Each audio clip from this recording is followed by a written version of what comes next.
Hi, hi everyone. I'm Srinivas Rao, Assistant Professor, Department of Microbiology, Dr. B.R.R. College, Jadcherla. Today, we'll discuss about basics of bacteria.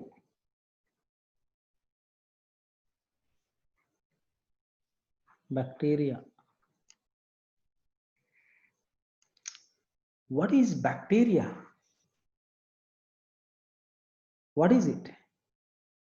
We all know that bacteria are single-celled microorganisms with prokaryotic cells, which are single cells that do not have organelle, a true nucleus, and less complex than eukaryotic cell.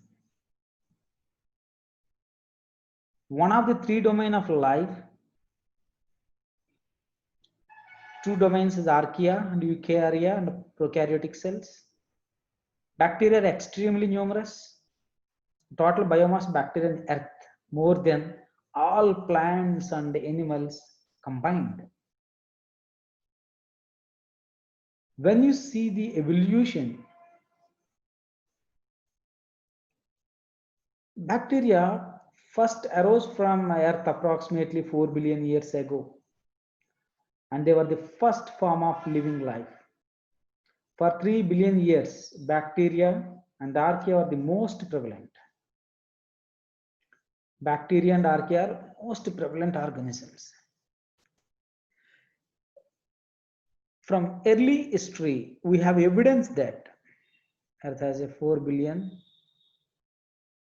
years, and from 3 billion years, we have a life which is life on the Earth that was first originated is bacteria, that is archaea.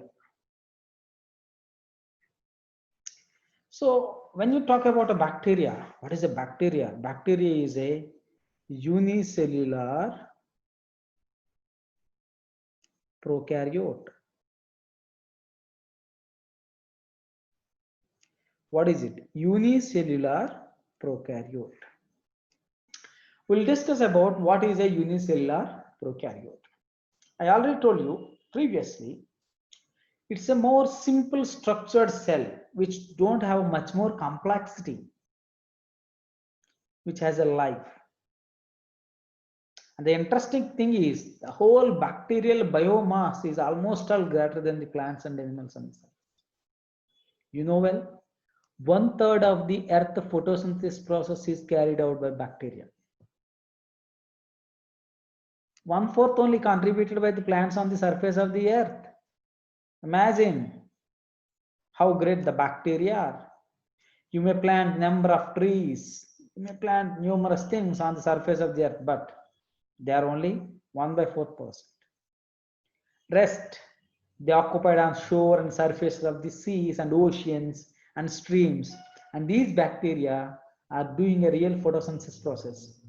And they are reasons for food suppliers, oxygen suppliers on the surface of the earth. So during evolutionary history, we need to talk about one of the important organism which was evolved on the earth is cyanobacteria. You may have archaebacteria. Before Earth was with oxygen, the whole surface of the Earth is occupied with inorganic matter, the organic stuff on surface, where there is no oxygen, where there is no way for oxygen. Water is there, but there is no oxygen gas. Suddenly from archaea, there is a bacteria arose. From historical evidences, we found that it was a cyanobacteria. What it did? Cyanobacteria was the organism which was first evidenced that it has carried out a process called as photosynthesis. Photosynthesis. You all know that what is a process of photosynthesis? Photosynthesis is nothing but conversion of the light energy into chemical energy in the form of glucose by releasing a oxygen molecule. Especially the cyanobacteria underwent a photophosphorylation where water break down to hydrogen and oxygen. And this is how oxygen evolved into the surface of the earth.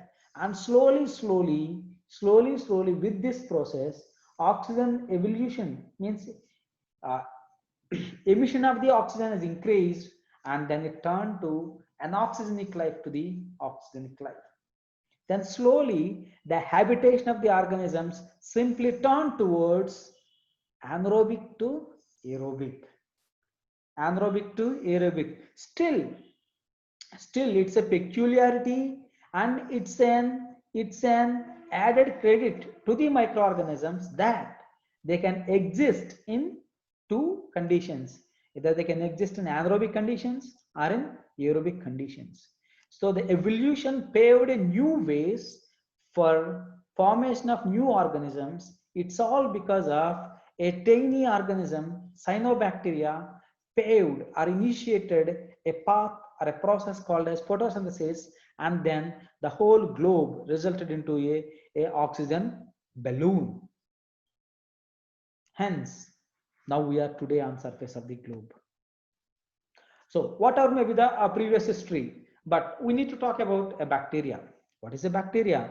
Bacteria is a unicellular prokaryote. I'm not going to discuss about much on unicellular, because you all know uni means single cellular, but we should talk about prokaryote.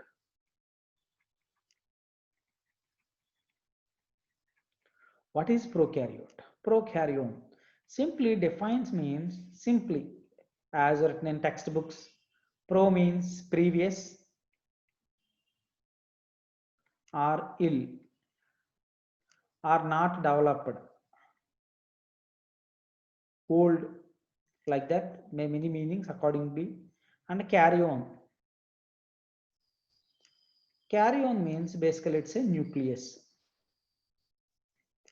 Means the cell structure with ill-developed nucleus we call as prokaryotic. Prokaryotic. Yes. Obviously, the primitive organisms are not well developed. Evolution brought changes. Evolution brought changes, hence development has occurred. We can see in the technology. We can see in the technology. Technology is not a single day development. An invention is not a single day invention. It was updated, and today we have. Previously, at the initial days of the computer, it's a computer means it's almost all in a huge big room. Computer setup is in a big room, almost all in a classroom sized big room.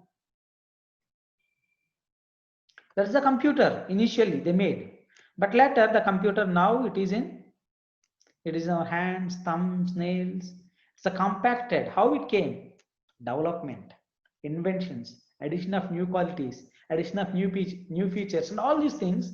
Now what happened? A big size, a tycoon size computer, now it is a tiny size. Tycoon to tiny we have come. How? The development has occurred. The same development occurred with the cellular system. The prokaryotic cells, which has very ill-developed nucleus, later slowly these organisms evolutionarily changes are occurred, and it resulted the way of formation of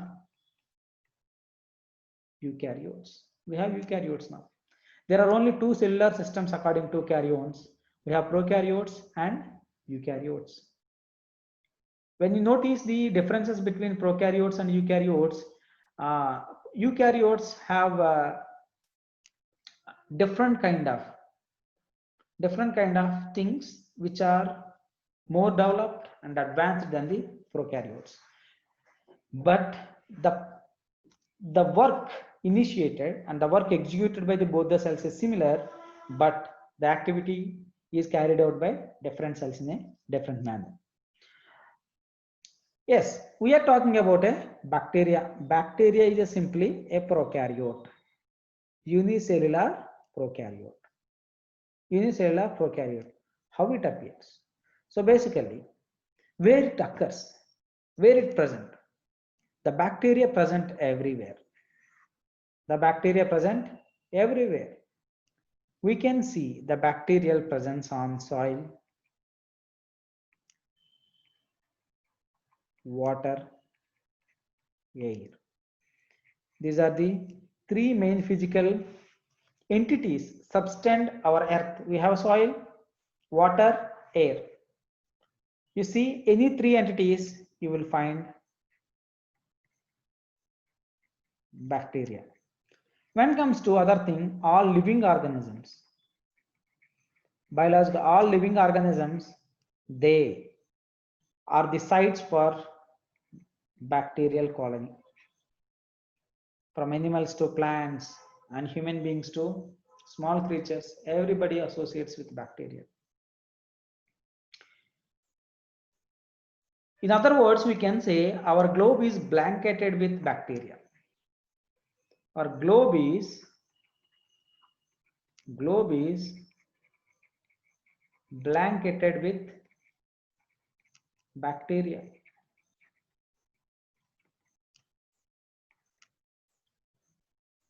Wherever you go, you will find, according to we have some of the ads in Vodafone. Wherever you go, I follow you. The same manner, wherever you go, and most of the places on the earth, you will find bacteria. You will find bacteria. That's the beauty of the bacteria. These bacteria are unicellular prokaryote. We have many millions of bacteria. Maybe 1% or 2% of bacteria so far are identified, but there are millions of bacteria yet to identify. Don't know about them. But as far as concerned, as far as present knowledge, whatever the microorganisms are, especially bacteria, we have identified. Almost all, among 90% of bacteria are beneficial and useful. We have a myth, we have a prejudice, we have a notion that bacteria, which causes disease, which brings some damage, which brings some sepsis. We have the notion, the idea bacteria means, we thought that it's something harmful agent, harmful organism. But most of the people never know. Only 10% of bacteria on the group of the globe, which is blanketed, only are pathogens. Rest 90% are beneficial, useful, or harmless organisms. They are going to surface on globe of the earth. They're present everywhere. They're present from the Tundra regions, poles to the North Pole to the South Pole, and surface of the sea to the almost land to the vents, sea thermal vents, deep of the sea thermal vents. You can expect the presence of bacteria. That was the beauty. Maybe in a different forms. Maybe in thermal vents, we may call it as archaebacteria. Maybe on surfaces, we may call it as eubacteria. But whether it may be archaebacteria, whether it may be eubacteria, but it's a bacteria. So what is archaebacteria? What is eubacteria? We'll talk in later sections. But today, I'm just talking about bacteria. They existed on surface of the globe. How do they present? Can we see them with our naked eye? No. We cannot see them with our naked eye. That's why it has a past history of billion years of evolution. And we believe that it was the first organism evolved, but this was the organism identified very lately. And this was the organism introduced to the globe very lately. Or we can say this was the latest organism introduced to the human beings after identification of the microscope, after the work done by Leeuwenhoek, work done by Robert Koch, work done by Louis Pasteur, work done by Zachariah Janssen, work done by Nolan Ruska. So there are many microbiologists contributed their work,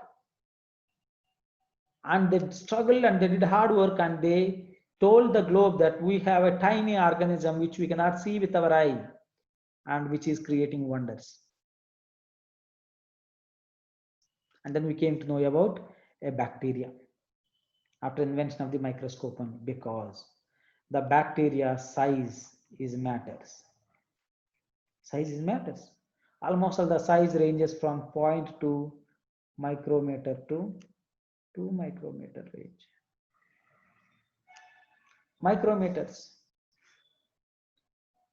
Our naked eye, our eye has an ability to distinguish very two close objects of distance of only millimeter, that we call, according to microscopic language, we call it as a resolving power. In microscopic language, we call it as a resolving power. RP, resolving power means the ability of a lens or an eye to distinguish two close objects of a minimum distance. Our eye can be able to spec the objects of a distance of millimeters in range. Beyond that, we cannot spec. Beyond that, everything appears invisible. But in the invisible world, we have a organism which will make you to feel, and those are called as bacteria. So after the invention of the microscope, lenses, magnifying lenses, then we came to know about bacteria because of their size constraint. Even in our cellular system, we cannot able to see our cells. We need to observe them under microscope. That's why we call it a unicellular prokaryote. Our bacteria is a unicellular, single cell. A single cell itself can act as an organism which has all the items which to be called as a organism. Size. Then how do they look like? When you focus it under microscope, when you observe under microscope, how do they look? In which shape they are? Human beings has a definite shape, plants has a definite shape, animals has a definite shape. By observing the shape of the organism, we can say it's a cow, buffalo, goat, jackal, lion, or something, banyan tree, mango tree, neem tree we can call. But how to call bacteria? Okay, size is okay, but in which shape they have? Yes, the bacteria do have shape. The bacteria have shape. In which shapes they exist? As we know, they are unicellular, they exist in different shapes. Some microorganisms, they appear in round in shape. Some microorganisms appear in rod in shape.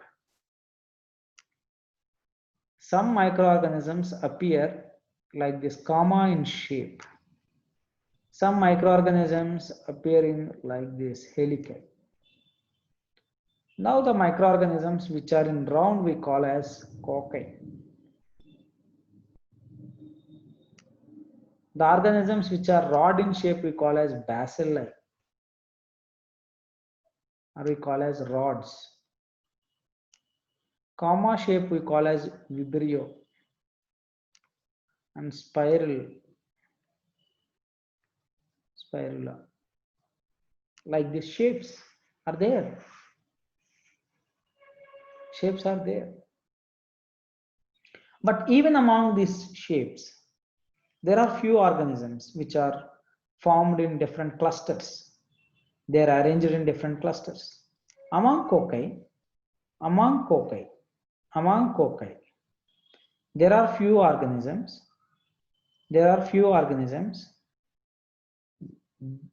They joined together, like two cocci together. Some of them are like this. The cocci are in a chain form. Or some of them are in like this. Some of them are like bunches. Their arrangement is in bunches, like a bunch of grape. Like a bunch of grape. They're the arrangements. And some of the bacilli, rod shaped, are also is like this. Some of them are like this. Some, very few are. Now, these are called as Diplococcus. Now, these are called as Streptococcus. These are called as Staphylococcus. And these are called as Streptobacilli.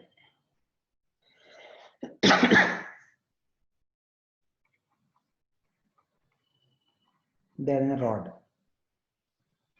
These are the different arrangements. It means the bacteria exist in different shapes. They have a very minute size, but among minute size also, they are in different shapes. They are in different, they are in round in shape, rod in shape, comma in shape, spiral in shape, or they are arranged in different forms. This is the shape of the bacteria.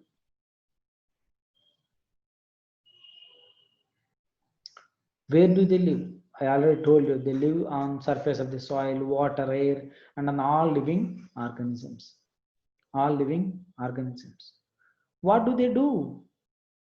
What a bacteria will do? What a bacteria will do?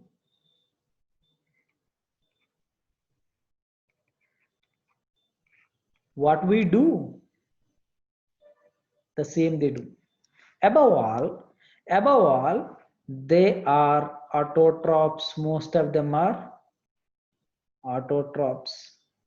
Few of them are heterotrophs. You know the difference between autotrophs and heterotrophs. Autotrophic microorganisms are the organisms which they can use of carbon dioxide as their sole carbon source and light as their energy, and they produce the food. Heterotrophs, they depends upon the food produced by the phototrophs, autotrophs, then we call as heterotrophs. The bacteria has a numerous groups. It exists in autotrophic. We have autotrophic bacteria and we have heterotrophic bacteria. Most of the pathogens falls in this category, heterotrophic bacteria. So most of the autotrophic bacteria, they are very essential and important for the other purposes. Just the bacteria, they have a different kind of mode of nutrition. They do. And before that, I already told you the bacteria is a prokaryote.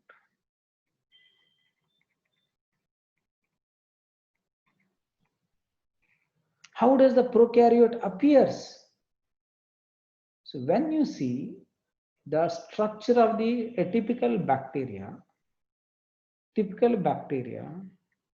this was arranged like this. A typical bacteria was arranged like this. It has a cell wall and it has a cell membrane, and simply it has this is the nucleus. See, what is it? This is cell wall, this is cell membrane, and this is nucleus. What is it? This we call as a cytoplasm. What the cytoplasm has? Cytoplasm has very minute components. Those we call as cytoplasmic organelles. And basically, when you see we have invaginations like this, we have a lysozyme. We have mesosomes, lysosomes, ribosomes,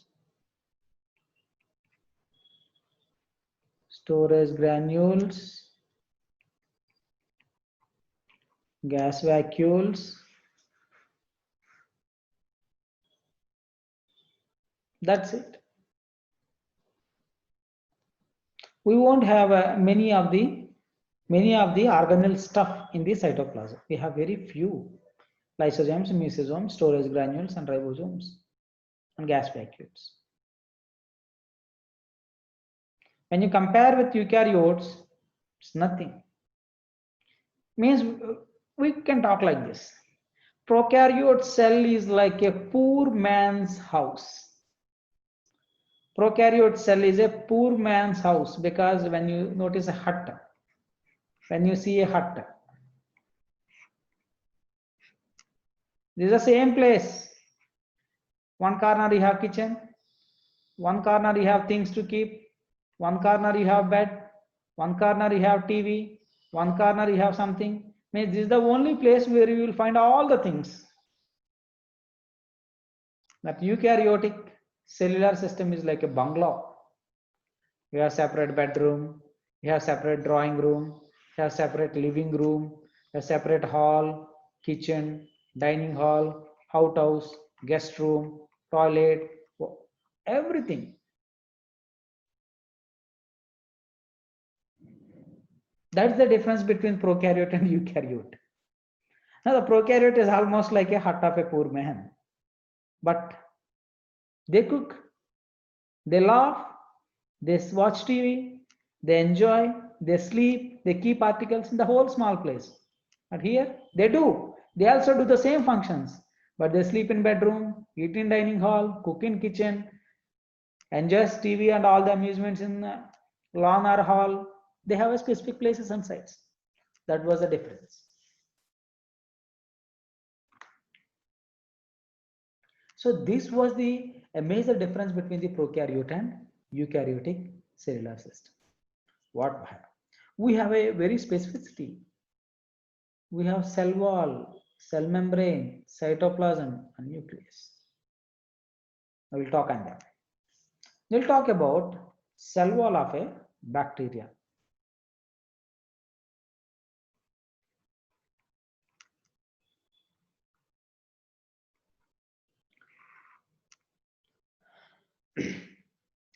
Since 10th standard onwards, we knew about cellular structure of plant cell and animal cell. We often talk plant cell wall is very thick, animal cell wall is very light. Sometimes we call it as animals don't have cell wall. Animals do have cell wall, but they don't have that much rigid and thick. They do have very thin cell wall they have, and compared with the plants. Up to intermediate, we are aware on a plant cell and animal cell. But now we need to talk about cell wall of a bacteria, which is completely different. Their architecture, composition, arrangement, everything is different. The bacterial cell wall is different. How we came to know the bacterial cell wall is different? There is a man behind it. His name is Christian Gram. Christian Gram. The man called as Christian Gram, he performed a specific staining technique. We'll talk about staining, what is staining technique and all the things and different type of stainings and stains in another section. Staining technique is nothing but casting stain and identifying a microorganism. When he performed this particular technique, he noticed that, and he noticed and observed and said, the bacteria has existed in two variants according to its cell wall composition. Cell wall composition. Cell wall composition, although that the cell wall is composed of what? The cell wall composition brought the difference between bacteria. We have two variants of bacteria. Gram said we have Gram said we have two variants according to the composition of the cell wall, and he told, he called them as, according to his name, Gram positive bacteria and Gram negative bacteria. He has given, there is a, according to the cell wall composition of the bacteria set, there are two variants in the bacteria. One is Gram positive bacteria, another one is Gram negative bacteria. Here I am talking about exclusively prokaryotic, that's a bacteria, not about, I'm not talking about archaebacteria, I'm talking about eubacteria. I'm talking about eubacteria. In later sections, I'll discuss about I'll discuss you about Archaebacteria. So in eubacterial cell wall, as of two variants according to its composition, that is gram-positive bacteria and gram-negative bacteria. Now let us see what is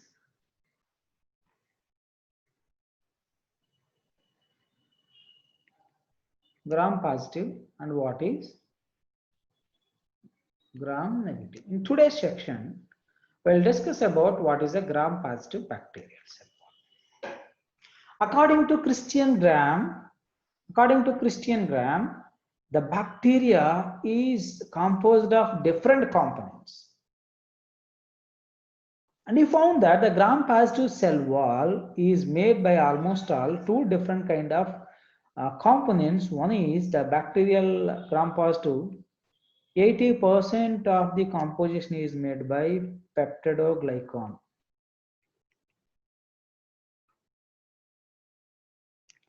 And 20% is made by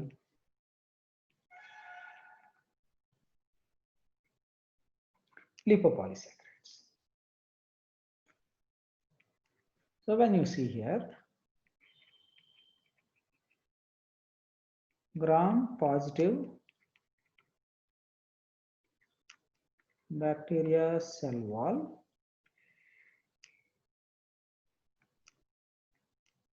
80% peptidoglycan, 20% lipopolysaccharides. Now, what is peptidoglycan? Peptidoglycan is a material made by polysaccharides, that is heteropolysaccharides. The major component present in the peptidoglycan is N-acetyl glucosamine plus N-acetyl muramic acid. These are the two components, N-acetyl glucosamine and N-acetyl muramic acid. They bridged each other with a beta 1,4 linkages, beta 1,4 linkages, and they have a amino acids called as D-alanine, L-alanine, and diaminopimelic acid, and again you have a D-alanine.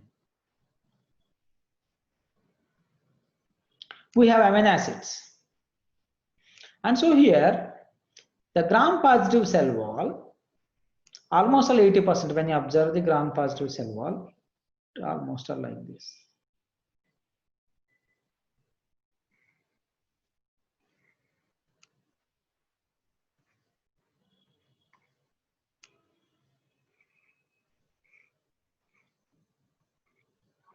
The whole matter, the sole matter is a peptidoglycan, and very few, little amount here you have,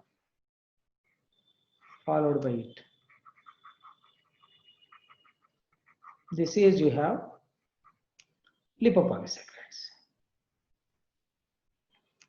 This is peptidoglycan and this is lipopolysaccharides. What are lipopolysaccharides? Lipopolysaccharide material made by O antigen,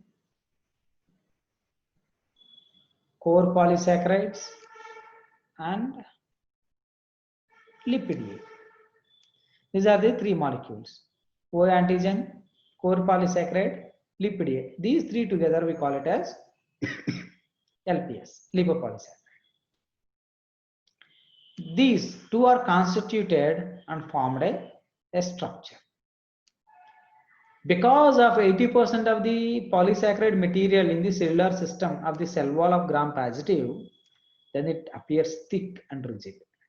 Hence, the gram-positive cell wall is thick and rigid, and it can able to sustain most of the environmental catastrophes like variations in temperature, variations in pH, stress, and all the things. So the gram-positive bacteria can able to retain itself from most of the environmental catastrophes because of its cell wall nature.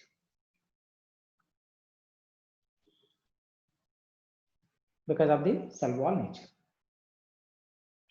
In tomorrow class, we'll discuss about how the construction of the peptidoglycan takes place, how lipopolysaccharide takes place in gram-positive cell wall, and later we'll talk about gram-negative and rest of the topics. Thank you.